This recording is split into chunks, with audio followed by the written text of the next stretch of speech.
If I was Gareth, I'd play a 4-4-1-1 out of possession and then a 2-3-5 in possession.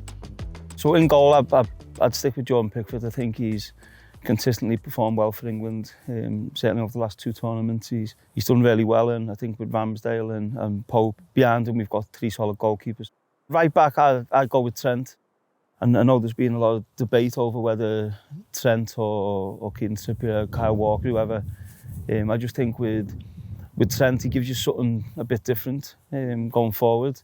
Offensively, he's incredible. His quality into the box, his set piece deliveries, his free kicks at goal. He gives you a lot going forward, and he's not a bad defender as well. I think he's been exposed a few times this season, but I think that Liverpool have as a team.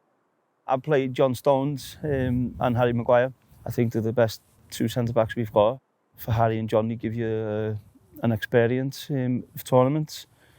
I don't think they've let England down, and certainly in the last two tournaments, I think Harry's been in team of the tournament in the last two. I think Harry's really good at bringing the ball out from the back and driving forward. I've played against him, and it's very difficult to get the ball off when he does that, and I think maybe United he hasn't done that as much as he does for England, and you see when he plays for England, he does that, he steps out with the ball and he makes it very difficult for the forwards and midfield players at times to tackle him.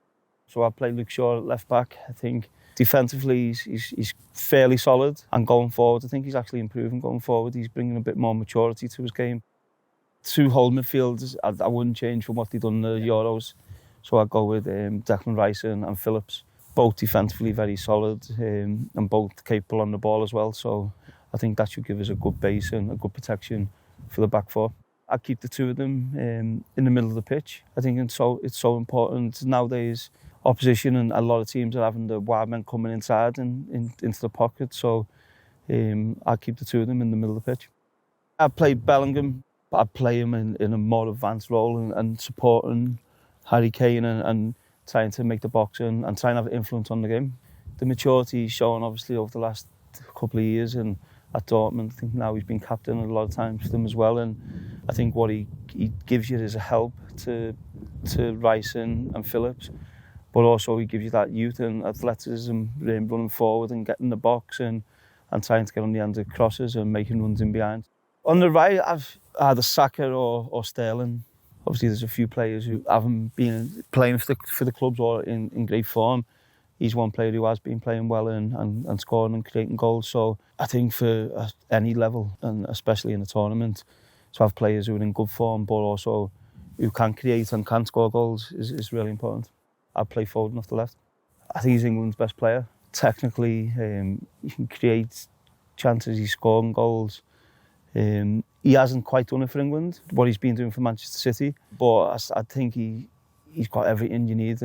But again, it's a great option to have Jack Grealish there ready to come into the game. Either he can come in off the left, right, come in as a number 10. So Gareth's got great options in the attacking areas.